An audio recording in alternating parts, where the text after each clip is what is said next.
Don't worry, you're not secretly some kind of freak. Violence in maladaptive daydreaming is totally normal and actually pretty common. It comes in all forms: war and conflict, fights, graphic torture, sexual assault, physical and psychological abuse, murder, stalking, all kinds of stuff. This is sometimes directed at other characters, or if you're one of those people who daydreams about a version of yourself, that violence can even be directed at yourself, or could be you doing it to other people. But it does not reflect on your actual real living self, and is usually described as enjoyable. It might sound weird to people on the outside that someone could enjoy daydreaming about themselves being horrifically tortured for hours on end, but it's true, and is probably a lot more common than you think. There hasn't been a deep dive into it in any of the studies that I have read. As I'm making this video, I know that there is a study going on about MD and dark themes. What it consists of, I don't know. What they will find, I don't know.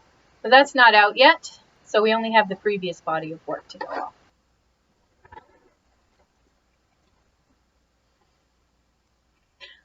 Cat. It is mentioned a few times in a couple of papers, but the most obvious one is the Parallel Lives paper.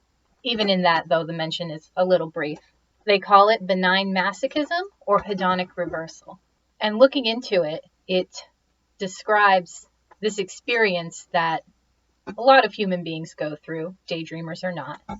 It's the same mechanism that allows people to enjoy roller coasters and spicy food and horror films.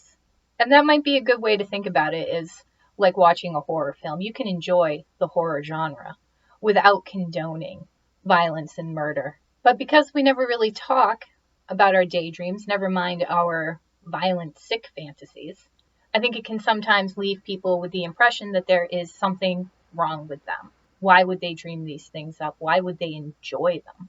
Leading to thoughts like, what's wrong with me? Am I some sort of secret psychopath?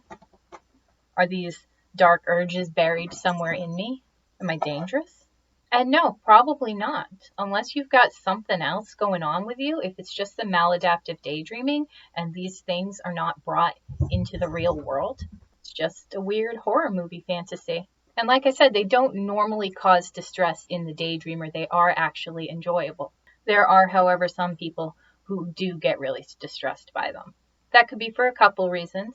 Maybe it's because of the uncertainty, like before, if the distress is coming from you just think there's something wrong with you.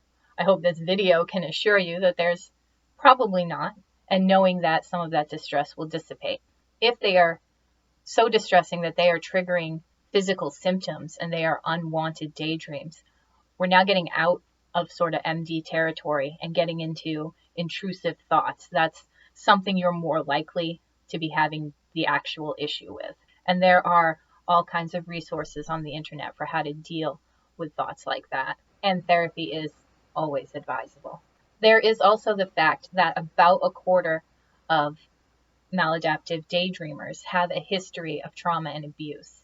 And sometimes in those cases, your brain is kind of playing out a scene to allow you to create some emotional distance. If you have a history of abuse, that might also be something to look into for why it's happening. For the majority of us, though, it's just a thing that happens. Doesn't mean you're screwed up, and it's actually pretty normal. So I hope this can reassure at least a few people. I guess if you have any thoughts, put them in the comments or something. I don't know. I just make videos. Bye.